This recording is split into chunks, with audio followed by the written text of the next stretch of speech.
नमस्कार, स्वागत है आपका ऑडियो स्टोरी हिंदी चैनल में। आज आप सुनेंगे विलियम शेक्सपियर की कहानी किंग लियर। प्राचीन समय में इंग्लैंड में लियर नामक एक राजा राज्य करता था। उसकी अनेक रानियां थीं।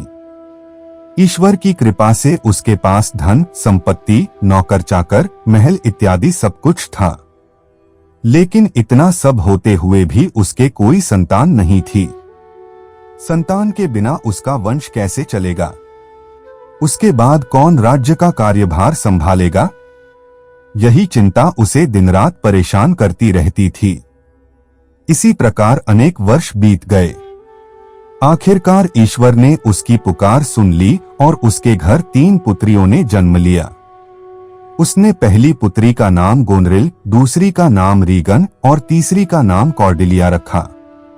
वह अपनी पुत्रियों को पुत्रों के समान समझता था और उसी प्रकार उनका पालन पोषण कर रहा था। यद्यपि तीनों पुत्रियां उसे समान रूप से प्रिय थीं, परंतु वह कॉर्डेलिया को अधिक प्रेम करता था। कॉर्डेलिया भी पिता से अधिक स्नेह करती थी। धीरे धीरे समय बीतता गया और तीनों राजकुमारियों ने यौवन की दहलीज पर कदम रखे। तीनों ही सुंदरता में एक से बढ़कर एक थीं। अब लियर को उनके विवाह की चिंता सताने लगी। वह उनका विवाह श्रेष्ठ राजकुमारों के साथ करना चाहता था, इसलिए उसने योग्य वरों की तलाश आरंभ कर दी। शीघ्र ही उसे 2 योग्य राजकुमार मिल गए। उसने बड़ी पुत्री गोनरिल का विवाह अल्बनी के राजकुमार के साथ कर दिया, जबकि रीगन का विवाह कार्नवाल के राजकुमार के साथ हुआ। इस प्रकार उसकी 2 पुत्रियों का विवाह बड़ी धूमधाम के साथ संपन्न हुआ। अब केवल कॉर्डेलिया ही कुंवारी रह गई थी। कॉर्डेलिया की सुंदरता की चर्चा चारों ओर फैली हुई थी। अनेक राजकुमार उसके साथ विवाह करना चाहते थे। इन राजकुमारों में फ्रांस का राजा और बरगंडी का राजकुमार भी सम्मिलित थे। वे दोनों कॉर्डेलिया के इतने दीवाने थे कि उन्होंने लियर के दरबार में ही डेरा डाल लिया था। वे अनेक महीनों से वहीं रह रहे थे। राजा लियर पर वृद्धावस्था अपना प्रभाव दिखाने लगी थी। उसकी शारीरिक क्षमता दिन प्रतिदिन कम होने लगी। राजकार्यों से उसका मन उकताने लगा। वह अपना शेष जीवन शांति और सुकून के साथ व्यतीत करना चाहता था। अतः उसने अपना राजपाट तीनों पुत्रियों को सौंपने का निश्चय कर लिया। एक दिन लियर ने पुत्रियों को अपने पास बुलाया और प्रेम भरे स्वर में बोला, मेरी प्यारी बेटियों, अब मैं बूढ़ा हो गया हूँ, इसलिए मैंने निश्चय किया है कि मैं अपना राजपाट तुम तीनों में बांट दूं। परंतु इससे पूर्व मैं जानना चाहता हूँ कि तुम मुझसे कितना प्रेम करती हो। इसी के आधार पर मैं अपने राज्य का बंटवारा करूंगा। सबसे पहले उसने गोनरिल की ओर देखा। गोनरिल अपने शब्दों में चापलूसी का रस घोलते हुए बोली, पिताजी, आपके लिए मेरे मन में इतना प्यार है कि मैं आपके लिए सब कुछ छोड़ सकती हूँ। मुझे आपसे अधिक प्रिय कुछ भी नहीं है। लियर अत्यंत प्रसन्न हो गया और उसने उसी समय गोनरिल को अपने राज्य का एक हिस्सा सौंप दिया। अब रीगन की बारी थी। उसने जब देखा कि बड़ी बहन ने केवल 2 वाक्य बोलकर ही राज्य का एक हिस्सा प्राप्त कर लिया, तो वह भला पीछे कहाँ रहने वाली थी। उसने भी अपना दाव खेला। पिताजी, गोनरिल ने केवल 2 वाक्यों में आपके प्रति प्रेम प्रकट कर दिया है, लेकिन मैं अगर सारी जिंदगी भी बोलती रहूं तो भी आपके प्रति अब प्रेम को प्रकट नहीं कर सकती। मेरे मन में आपके लिए प्रेम का अथाह सागर लहरा है, जिसे शब्दों की सीमा से नहीं बांधा जा सकता। मैं आपके लिए अपने प्राण भी त्याग सकती हूँ। निस्देह रीगन के शब्द गोनरिल से अधिक प्रभावशाली थे, जिन्होंने लियर को मोहित सा कर दिया। उसने अपने राज्य का दूसरा हिस्सा रीगन को सौंप दिया। लोभ के वशीभूत होकर दोनों बड़ी बहनों ने अपना स्वार्थ सिद्ध कर लिया था। लेकिन कॉर्डेलिया उन जैसी नहीं थी। वह न तो झूठ बोल सकती थी और न ही चापलूसी कर सकती थी। लियर ने जब उससे पूछा तो वह धीमे स्वर में बोली, पिताजी, मैं आपको केवल उतना प्यार करती हूँ जितना एक पुत्री अपने पिता से कर सकती है। मेरा प्यार न तो इससे अधिक है और न ही इससे कम। लियर आश्चर्यचकित रह गया। जिस पुत्री को वह सबसे अधिक प्रेम करता था, उसके मुख से अपने लिए प्यार की इतनी संक्षिप्त व्याख्या सुनकर वह हतप्रभ था। उसने कॉर्डेलिया से कहा, पुत्री, लगता है तुम अपने मनोभावों को शब्दों में ठीक से प्रकट नहीं कर पा रही हो। मैं तुम्हें अपनी अशुद्धि सुधारने का एक और अवसर देता हूँ। नहीं पिताजी, मैंने जैसा महसूस किया उसे वैसा ही आपके सामने स्पष्ट कर दिया। मेरे मन में आपके लिए केवल इतना ही प्रेम है। अपनी बहनों की तरह मैं आपसे न तो झूठ बोल सकती हूँ और न ही ऐसी बातें कर सकती हूँ जिसे निभाना मेरे लिए असंभव हो। यह बात सच है कि आप मेरे पिता हैं और मैं आपसे बहुत प्यार करती हूँ। आपने मेरे लिए जो किया है उसका ऋण कभी चुकाया नहीं जा सकता, लेकिन मैं बड़ी बड़ी आधारहीन बातें नहीं कर सकती। कॉर्डेलिया की बातों ने लियर की क्रोधाग्नि में घी का काम किया। उसका चेहरा तमतमाने लगा, नेत्र अंगारे उगलने लगे। उसने आवेश में आकर अपना शेष राज्य भी दोनों बड़ी पुत्रियों में बांट दिया, जबकि सत्य बोलने वाली कॉर्डेलिया पिता की धन संपत्ति से वंचित हो गई। इसके बाद लियर ने दोनों बेटियों के सामने शर्त रखी कि जब तक वह जीवित है तब तक उसके साथ 100 अमीर रहेंगे। दोनों को बारी बारी से उन सबकी सेवा करनी होगी। वह एक एक महीना उनके घर रहा करेंगे। लोभ से घिरी दोनों राजकुमारियों ने लियर की शर्त स्वीकार कर ली। जब मंत्रियों को लियर के इस निर्णय के बारे में पता चला तो वे उसकी हठधर्मिता और मूर्खता से दुखी हो गए। एक निरपराध और सत्य बोलने वाली पुत्री के साथ उसका व्यवहार सभी के लिए असहनीय था, परंतु लियर की बात काटने का साहस किसी में नहीं था। सभी चुप रहकर यह अन्याय सहन कर गए। किंतु एक सामंत ऐसा भी था जो लियर का अत्यंत निकटतम और विश्वासपात्र था। उसका नाम कांत था। लियर उसकी बातों को बड़ा महत्व देता था। उसने उसे समझाने का प्रयास किया, परंतु पुत्रियों के प्रेम से अंधे हुए लियर को उसकी बातें आज जहर बुझे तीर की तरह लग रही थीं। उसने क्रोध में भरकर कांत को देश निकाला दे दिया। इसके बाद लियर ने उन दोनों राजकुमारों को बुलाया जो कॉर्डेलिया से विवाह करना चाहते थे। उसने उनसे पूछा, मैंने कॉर्डेलिया को अपने राज्य और धन संपत्ति से अलग कर दिया है। इसकी हालत एक भिखारिन के समान है। तुम में से जो इसके साथ विवाह करना चाहता है वह आगे आए। मैंने एक राजकुमारी से प्रेम किया था, किसी भिखारिन से नहीं। मैं कॉर्डेलिया से विवाह करके अपने परिवार का अपमान नहीं कर सकता। यह कहकर बरगंडी के राजकुमार ने इनकार कर दिया। तब फ्रांस के राजा ने आगे बढ़कर कॉर्डेलिया का हाथ पकड़ लिया और प्रेम भरे स्वर में बोला, कॉर्डेलिया, मैंने किसी राजकुमारी से नहीं बल्कि तुमसे प्रेम किया है। तुम मुझे हर स्थिति में स्वीकार्य हो। तुम मेरे साथ फ्रांस चलो और वहां की सम्राज्ञी बनकर राज करो। कॉर्डेलिया भरे मन से पिता की ओर देखते हुए बोली, पिताजी, आपके अन्यायपूर्ण व्यवहार के बाद भी मेरे मन में आपके लिए कभी द्वेष या घृणा पैदा नहीं होगी। जैसे पहले मैं आपको प्यार करती थी, आगे भी हमेशा प्यार करती रहूंगी। फिर वह अपनी बहनों से बोली, बहनों, मैं यहाँ से जा रही हूँ। अब पिताजी की जिम्मेदारी तुम दोनों पर है। इनका सदा ख्याल रखना, इन्हें जरा सा भी कष्ट न होने पाए।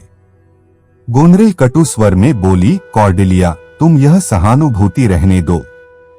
इस प्रकार का व्यवहार तुम्हें शोभा नहीं देता। तुम अपने पति के साथ यहाँ से चली जाओ और उसका ख्याल रखो। पिताजी को संभालने के लिए हम यहाँ हैं। हमें मत सिखाओ कि हमें क्या करना है। बहन की कड़वी बातें सुनकर कॉर्डेलिया की आंखों से आंसू टपक पड़े। उसने सभी से विदा ली और पति के साथ वहां से चली गई। इधर शर्त के अनुसार लियर अपने 100 अमीरों के साथ बड़ी बेटी गोरिल के पास रहने लगा। लेकिन अभी 1 महीना पूरा भी नहीं हुआ था कि गोनरिल के व्यवहार में परिवर्तन आने लगा। उसे पिता से मिले अनेक दिन बीत जाते। लियर स्वयं उससे मिलने का प्रयास करता तो वह काम का बहाना बनाकर मिलने से इनकार कर देती। जिस पिता से वह सबसे अधिक प्रेम करने का दावा करती थी, अब वही उसे बूढ़ा नजर आने लगा था। एक अनचाहा बोझ महसूस होने लगा था। कई बार वह नौकर चाकरों के सामने ही पिता के लिए अपशब्दों का प्रयोग करते हुए बड़बड़ाती रहती, पता नहीं इस उम्र में बूढ़े को क्या हो गया है जो 100 अमीरों को घर में लाकर बिठा दिया।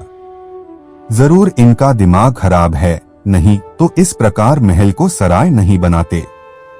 इन्हें सब कुछ त्याग कर ईश्वर भक्ति में मन लगाना चाहिए। परंतु इनकी इच्छाएं अभी भी पहले जैसी ही हैं। धीरे धीरे गोनरिल के रूखे व्यवहार को देखकर नौकर चाकरों के मन में भी लियर के प्रति सम्मान कम होने लगा। वे उसकी आज्ञा की अवहेलना करने लगे, उसकी सेवा से जी चुराने लगे। यद्यपि गोनरिल यह सब देख रही थी, तथापि उसने आंखें मूंद लीं। पुत्री के इस व्यवहार ने लियर को तोड़कर रख दिया। उसने कभी कल्पना भी नहीं की थी कि जिस पुत्री को वह अपना सर्वस्व सौंप रहा है, वह इतनी जल्दी उससे किनारा कर लेगी। वह बेबस पंछी की तरह फड़फड़ाते हुए दिन गुजारने लगे। लियर का परम हितैषी कांत दुनिया की नजर में देश निकाले का दंड भोग रहा था, लेकिन सच यह था कि वह गुपचुप तरीके से राजा पर नजर रखे था। वह लियर की दोनों बेटियों की मक्कारी और कुटिलता के बारे में अच्छी तरह से जानता था। उसे पता था कि सब कुछ मिल जाने के बाद वे लियर को दूध में पड़ी मक्खी की तरह निकालकर फेंक देंगी। इसलिए वह किसी भी स्थिति में अपने प्रिय राजा को अकेला नहीं छोड़ सकता था। वह हमेशा उनके साथ रहना चाहता था। अतः एक दिन वह नौकर का वेश बनाकर लियर के पास जा पहुंचा। वेश बदले होने के कारण लियर उसे पहचान नहीं सका। वह उससे विनती करते हुए बोला, महाराज, मैं एक गरीब व्यक्ति हूं। मुझे काम की तलाश है। आप मुझे अपने पास नौकर रख लें। मैं आपकी हर प्रकार से सेवा किया करूंगा। लियर उसका कंधा थपथपाते हुए बोला, इस समय मैं स्वयं दूसरों पर आश्रित हूं। मेरी ऐसी स्थिति नहीं है नौकर रख सकूं। तुम कहीं और जाकर काम की तलाश करो। कांत भला कहाँ हार मानने वाला था।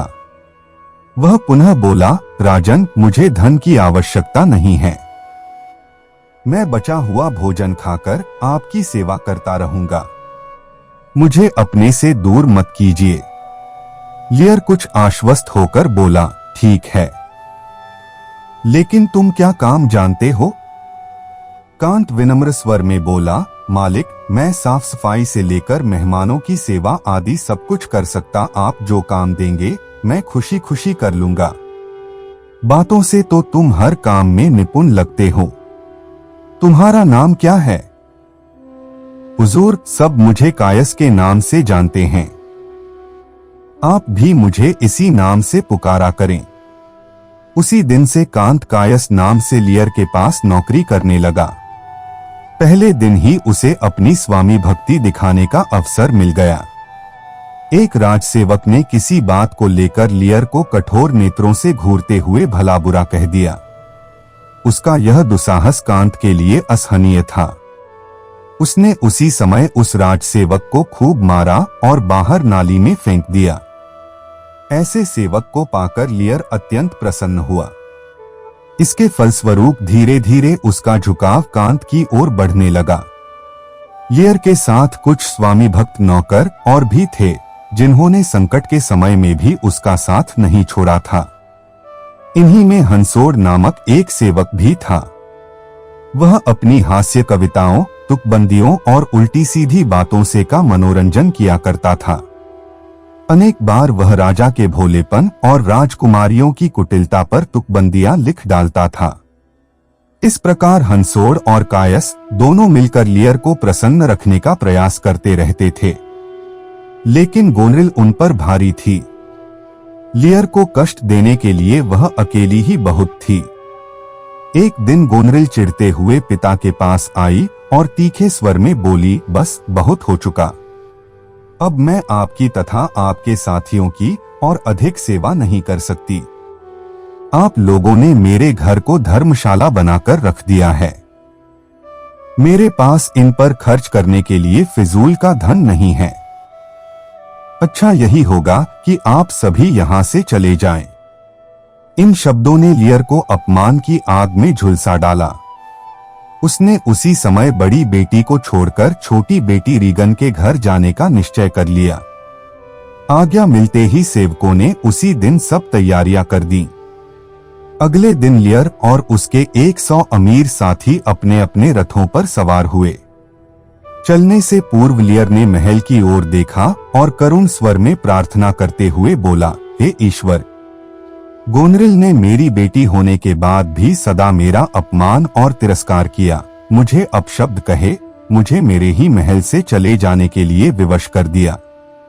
प्रभु, मैं शाप देता हूं कि इस दुष्टा को कभी संतान का सुख नसीब न हो। जिस प्रकार इसने मुझे कष्ट दिए हैं, प्रकार यह भी दुखों की आग में जलती रहे। फिर काफिला रीगन के घर की ओर चल पड़ा। इधर लियर के जाने के बाद गोनरिल ने रीगन को पत्र लिखा, प्रिय बहन, यह बताते हुए मेरा मन दुख और पीड़ा के बोझ से दबा जा रहा है कि पिताजी मेरा घर छोड़कर अपने साथियों सहित तुम्हारे घर की ओर प्रस्थान कर चुके हैं। लोग यही सोचेंगे कि मेरे सेवा सत्कार में कोई कमी रह गई, जिसके कारण 1 महीना पूरा होने से पहले ही पिताजी यहाँ से चले गए। कहीं तुम किसी व्यर्थ की बात पर विश्वास न कर लो, इसलिए मैं सारी बात स्पष्ट तौर पर बता देना चाहती हूँ। बहन, शर्त के अनुसार पिताजी अपने 100 अमीर साथियों के साथ मेरे पास रह रहे थे। मैं उनकी यथासंभव हर प्रकार की सेवा कर रही थी। मैं ऐसा जीवन भर करती रहती, परंतु उनके साथियों की फिजूल खर्ची और फरमाइशों ने मुझे हिलाकर रख दिया। उनका प्रत्येक साथी स्वयं को राजा के समान समझता था। उनके लिए दिन रात शराब की नदियां बहती रहीं। प्रतिदिन अनेक प्रकार के व्यंजन तैयार होते। नौकर चाकरों की फौज उनकी आज्ञा मानने के लिए सदा तैयार रहती। खजाना उनकी फरमाइशें पूरी करने के लिए खर्च हो रहा था। इस पर भी उन्हें संतोष नहीं था। वे मुझसे और अधिक उम्मीदें लगाए बैठे थे। बहन, ऐसे में भला किसके सब्र का प्याला न भरता। मैं भी एक इंसान हूँ, कब तक इस प्रकार का सर्वनाश सहन करती। वे हमारे पिताजी हैं, उनकी सेवा करना हमारा कर्तव्य है। किंतु इसका अर्थ यह तो नहीं कि हम उनकी अनुचित मांगों को भी पूरा करते रहें। मैंने उन्हें यही बात समझाने की कोशिश की, परंतु सब व्यर्थ। उन्होंने इसे अपना अपमान समझा और मुझसे नाराज होकर यहाँ से चले गए। देखा जाए तो इसमें उनका कोई दोष नहीं है। उनके साथी ही उन्हें इसके लिए बहकाते हैं, जिससे उनके ऐशो आराम पर कोई असर न पड़े। बहन, मैंने तुम्हें सारी स्थिति से अवगत करवा दिया है। अब तुम पर निर्भर है कि तुम मेरे अनुभव से लाभ उठाती हो या नहीं। यदि तुम पिताजी की अनुचित मांगों को पूरा करोगी तो निस्संदेह एक दिन तुम्हें भी कष्ट भोगने पड़ेंगे, इसलिए जो उचित है वही करो। शेष तुम्हारी इच्छा। शुभचिंतक गोनरिल। गोनरिल ने यह पत्र एक संदेशवाहक को दिया और उसे समझाते हुए बोली, देखो, महाराज के पहुंचने से पूर्व ही यह पत्र रीगन तक पहुंच जाना चाहिए। इस कार्य को शीघ्रतापूर्वक करो। लौटने पर तुम्हारी झोली इनाम से भर दी जाएगी। लेकिन ध्यान रहे, महाराज से पहले तुम्हें रीगन तक पहुंचना है। संदेशवाहक ने पत्र को कमर में खोसा और प्रणाम कर शीघ्रता से बाहर चला गया। इधर लियर ने कायस के हाथों अपने आगमन का समाचार रीगन को भेजा। उन्होंने पत्र में लिखा था कि वे उसके महल में आ रहे हैं, इसलिए वह उनके स्वागत के लिए तैयार रहे। कायस जब रीगन के महल में पहुंचा तो वहां गोनरिल का संदेशवाहक भी उपस्थित था। यह वही व्यक्ति था जिसे कायस ने मार मार कर नाली में फेंक दिया था। उसे देखकर कायस सारी बात समझ गया। क्रोध से उसकी आंखें लाल हो गईं। उसने आव देखा न ताव और लगा संदेशवाहक की पिटाई करने। संदेशवाहक सहायता के लिए चिल्लाने लगा। रीगन को सारी बात पता चली तो उसने सैनिक भेजकर कायस को बंदी बना लिया। इतने में राजा लियर का काफिला द्वार तक आ पहुंचा था। मुख्य द्वार से प्रवेश करते ही उनकी नजर सबसे पहले कायस पर पड़ी, जो जंजीरों से जकड़ा जमीन पर पड़ा था। यह दृश्य देखकर लियर आश्चर्यचकित रह गया। वह तो भव्य स्वागत की उम्मीद लिए आया था, परंतु यहाँ तो सब कुछ बदला हुआ था। द्वार पर एक सेवक तक उपस्थित नहीं था। उसने द्वारपाल से राजकुमारी के बारे में पूछा। द्वारपाल बोला, महाराज, इस समय राजकुमारी आराम कर रही हैं। उनसे मिलने के लिए आपको सुबह तक प्रतीक्षा करनी होगी। इससे पहले उनसे मुलाकात संभव नहीं है। द्वारपाल, जाओ, जाकर राजकुमारी से कहो कि उनके पिता महाराज लियर आए हैं। लियर क्रोध में भरकर चिंघाड़ा, क्षमा कीजिए, इस समय आप महाराज नहीं, एक आश्रित हैं। और फिर राजकुमारी ने ही आदेश दिया है कि कोई भी उनके आराम में विघ्न न डाले। आज वे किसी से भी मिलना नहीं चाहती हैं। अभी ये बातें चल ही रही थीं कि तभी लियर को गोनरिल दिखाई दी, जो एक अन्य प्रवेश द्वार से महल में प्रविष्ट हो रही थी। उसके स्वागत के लिए वहां रीगन भी थी। यह देखकर लियर दुख और क्रोध से भरकर बोला, गोनरिल, तुम्हें अपने पिता के सम्मान की कोई चिंता नहीं, जो तुम यहाँ भी मुझे दुख देने के लिए आ गई हो। रीगन प्रत्युत्तर देते हुए बोली, पिताजी, गोनरिल ने ऐसा कोई भी काम नहीं किया है जिससे आपके मान सम्मान को ठेस पहुंचे। यह मन से आपकी सेवा कर रही थी, परंतु आपने इसका अनुचित लाभ उठाया। मनमाना और हठपूर्ण व्यवहार करके आपने गोनरिल को कई बार अपमानित किया है। इसलिए आप इससे क्षमा मांग लें और भविष्य में इसके कहे अनुसार कार्य करने की प्रतिज्ञा करें। इसी में आपकी भलाई है। लियर को जैसे किसी ने शिला के समान बना दिया हो। वह अपने स्थान पर जड़ हो गया। उसके मुख से केवल इतना निकला, और अगर मैं तुम्हारे साथ रहना चाहूं तो मुझे क्या करना होगा, रीगन? रीगन कठोर स्वर में बोली, तब आपको मेरी आज्ञा का पालन करना होगा। मैं जैसा कहूंगी वैसा करना होगा।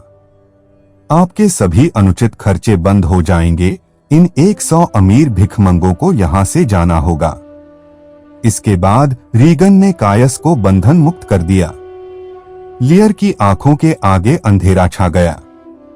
जिन बेटियों को उसने अपने प्राणों से बढ़कर प्यार किया था, जिन बेटियों ने पिता के लिए अपना सब कुछ न्योछावर कर देने की कस्में खाई थीं, आज वही बेटियां उसके साथ एक दास की तरह व्यवहार कर रही हैं। लियर लड़खड़ाकर जमीन पर गिर पड़ा। तभी उसे तीसरी पुत्री कॉर्डेलिया का स्मरण हो आया। वह बड़बड़ाते हुए बोला, बेटी कॉर्डेलिया, कुटिल लोगों के वागजाल में फंसकर मैंने तुम्हारे साथ घोर अन्याय किया है, तुम्हारे मन को कठोर आघात पहुंचाया है। जानता हूं इसके लिए तुम मुझे कभी क्षमा नहीं करोगी। हे भगवान, मैंने यह क्या अनर्थ कर दिया। जो पुत्री मुझे सबसे अधिक प्रेम करती थी, जो मेरी खुशी के लिए कुछ भी करने को तत्पर रहती थी, जिसकी कोमल और मधुर वाणी मेरे सारे दुखों का हरण कर लेती थी, मैंने उसी को अपने से दूर कर दिया। मुझसे दूर जाते समय उसकी आंखों में कितना दर्द और वेदना थी, और मैं उसके प्रेम को पहचान न सका। प्रभु, उसे दंडित करते समय मैंने जरा भी दया नहीं दिखाई। शायद उसी का फल है कि आज मैं बिल्कुल निःसहाय हो गया हूँ, मेरी यह दशा हो गई है।